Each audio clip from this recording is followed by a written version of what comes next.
the Navigators. If you look at world maritime history and you ask who the most successful navigators are and the most successful types of ships, very few people would give you the correct answer, which is the Polynesian seagoing canoe and Polynesian navigators. Ancient Polynesians as voyagers, well, they're the best. The Pacific Ocean, the largest in the world, 180 million square kilometers, larger than all the land combined. While European mythology said the ocean was full of sea creatures and monsters, we were navigating it like it was child's play. We are the greatest explorers the world has ever seen. But they never teach us this. This is the history relevant to me. This is the history they don't teach me at school. When the first Europeans came to the Pacific, they were shocked by what they saw. Everywhere they went, they saw hundreds of sailboats about the sea. Contrary to popular belief, the first pictures of Polynesian boats were not of paddle boats. They were of sailboats, yachts, dhows, and catamarans, boats which harvested the power of the wind. In 1616, Dutch navigator Jacob Lemaire wrote about hundreds of huge sailboats he saw around Tonga. French explorer Jules Sébastien César Dumont d'Urville drew pictures of these boats and the huge warehouses the Tongans built to house them.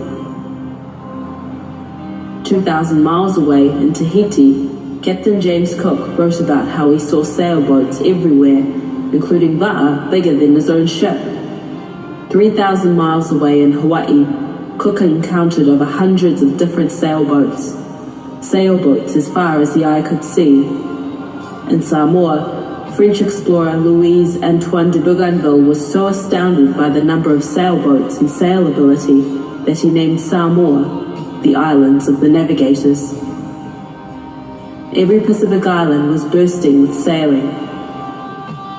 But despite the many different styles of sailboats we built, the Europeans recorded them all as simply canoes. As well as the many Pacific sea vessels, Captain James Cook also noticed that despite islands being up to 6,000 miles apart, the cultures were very similar, if not the same. He also noticed that they spoke the same language. Cook realized these islands weren't isolated, they were linked together. He believed all Pacific people were a single race of explorers. How should we account for this nation spreading itself so far over this vast ocean? We find them from New Zealand to the south, to these islands to the north, and from Easter Island to Hebrides.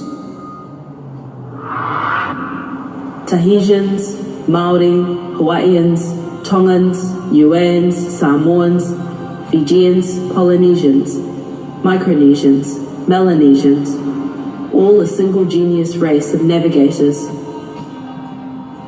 But this would cause problems for mainstream Europe. At this time in Europe, brown people were being sold and bought as slaves. How could Polynesians conquer the largest ocean in the world thousands of years before white people? How could they have the technology and brains to do that? Sailing and navigation required the advanced science, and dark-skinned people were supposed to be inferior. We were meant to be island savages. But instead, in the Pacific, Europeans found a brown race more sophisticated than them in navigation, astronomy, and sailing technology. The idea of dark-skinned Polynesian people being the greatest navigators and greatest boat builders meant Europeans were not superior at all. This would have caused havoc in Europe if word of this got out. So, they kept it secret. And that's why, for centuries, you haven't studied any of this in school. We used to sail from Tonga to New Zealand, from Samoa to Hawaii, from Fiji to Rarotonga, like we were popping out down the road to the shop. We use the stars, the elements, science, wisdom, and intuition. We built technologically advanced boats from natural materials. Today's America's cut boats are now in the style of Polynesian catamarans. Tonga, Polynesian fine mats are not meant to be mats. They were used as sails. And as more and more studies and DNA tests are done, we've now learned that Polynesians were in America hundreds of years before Christopher Columbus. When you realize that Polynesians were capable of discovering these remote specks of land throughout the Pacific, how is it they could possibly miss these big islands of North and South America, these enormous land masses? I think we're absolutely sure that the Polynesians made it to South America before Columbus. I think the odds of that are in the 99.9999 range. It's almost flat Earth level to disbelieve that Polynesians made it to South America. I think it was other people who came before Columbus.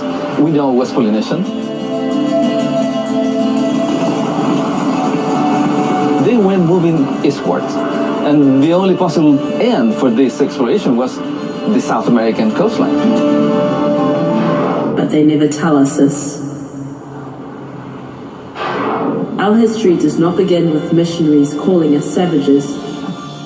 We were scientific navigators who built and sailed a wide array of technologically advanced vessels, and we were always on the move. Our history is that of genius, of science and courage. Who discovered New Zealand? Who discovered Australia? Who discovered America? We did. We are the greatest navigators the world has ever seen, and it is time for our history to be taught. And it is time for you to realize that same brilliance is in your blood. This is the history relevant to me. This is the history they don't teach me at school.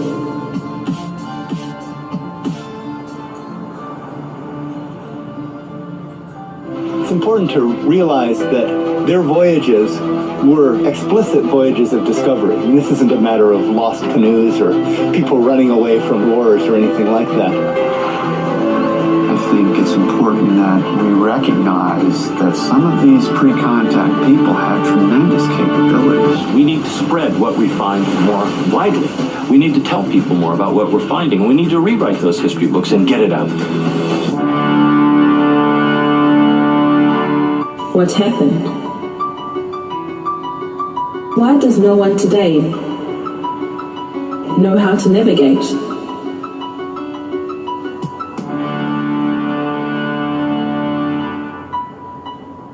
Order a copy now of our Untold Pacific History DVD.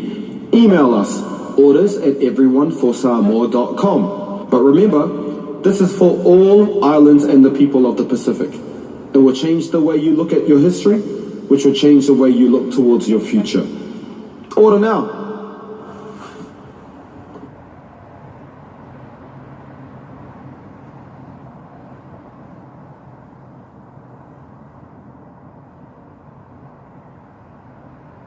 I want you to drop him in the ocean for the sharks.